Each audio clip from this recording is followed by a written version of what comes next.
దీనికి ఆకలిస్తున్నట్టుగా ఉంది చూస్తే. అవును కదా? అంతేగా, దీనికోసం పాలు తీసుకొద్దాం. ముందు దీన్ని బాక్స్ లో పెట్టేద్దాం. ఇదిగో దీన్ని బాక్స్ లో పెట్టేయ్. చూడు జిలేబీ ప్రసాద్, నీకోసం మేము పాలు తీసుకొస్తాం. మేము వచ్చేంత వరకు నువ్వు ఈ పెట్టెలోంచి బయటికి రాకూడదు, అర్థమైందా? అలాగే కూకు అని అరవకూడదు, తెలిసిందా? అర్థమైందా జిలేబీ ప్రసాద్? ఎప్పుడు గంగ ఎలా చెప్తే అలాగే విను. రా గంగా, దీన్ని పెట్టేద్దాం. చాలు. Bye bye Jalebi Prasad. పద గంగా, పద. గోవిందయ్య గారు, పిల్లల కోసం పాలు తీసి పెట్టండి. అలాగేనండి.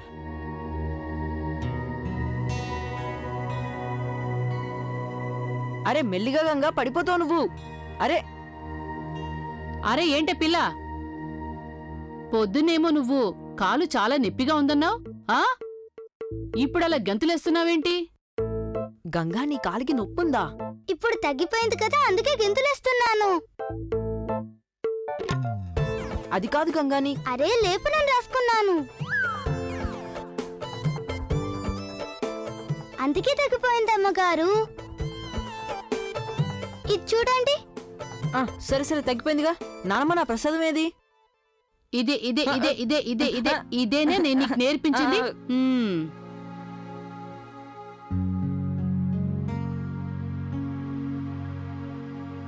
నానమ్మ, అదేంటి?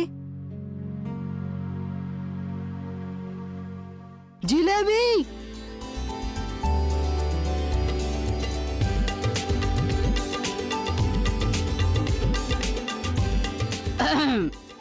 అదా, అది దారిలో మిఠాయి కొట్టు కనిపిస్తేను నేనొక చట్టా కొనుక్కొచ్చాను.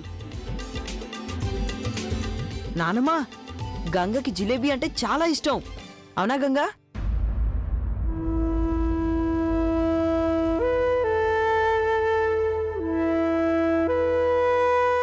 భలేవారు చిన్నబాబు. అమ్మగారు ఎన్నిసార్లు చెప్పుంటారు గంగా జిలేబీలు తినకూడదని? తను వితంతో కదా.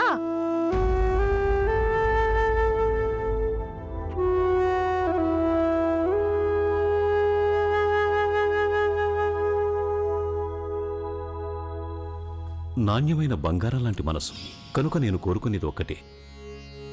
అలాంటి నీ మనసులో గంగకి ఏదో కాస్త చోటివమ్మా. నువ్వు చెప్పింది నిజమే మాలతి, కానీ ఇవాళ గంగా జిలేబీ తినొచ్చు.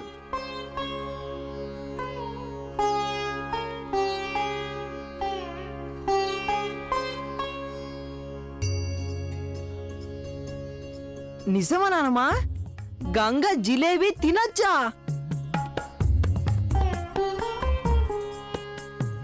ఒకవేళ నాకు పాపం చుట్టుకుంటే? అబ్బో, గొప్పగా పాపం గీపం అంటుంది. ఎప్పుడు చూసినా అడ్డదిడ్డంగా మాట్లాడుతుంది, వేషాలేస్తుంది. అప్పుడు నీకు పాపం అనిపించలేదు? ఇప్పుడేదో పాపం గీపం అంటున్నా ఉన్నట్టుండి. పాపం నాకే చుట్టుకుంటుంది. తెలిసి తెలిసి ఈ పిల్లకి జిలేబీ తినడానికి అనుమతిచ్చిన పాపం. పోనీలే, అంటుకొని. ఇవాళ నీ తృప్తి కోసం నేను సరే అన్నాను. ఇందుకు శాలిగ్రాముని తప్పకుండా క్షమాపణ అడగాల్సిందే.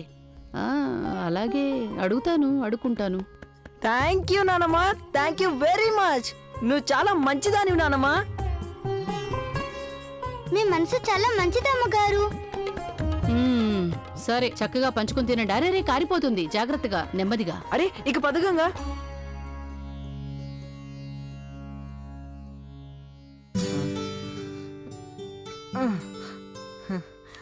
దీన్ని బట్టి చూస్తే గంగా, ఇక నుంచి నువ్వు జిలేబీలు తినొచ్చన్నమాట.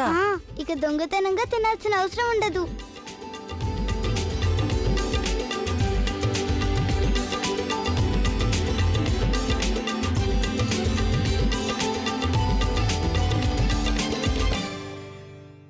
ఉన్నట్టుండి అమ్మగారికి ఏమైంది? ఆరోగ్యం చెడిపోలేదు కదా? అంటే ఇవాళ ఖచ్చితంగా సూర్యుడు పశ్చిమానే ఉదయించుంటాడు.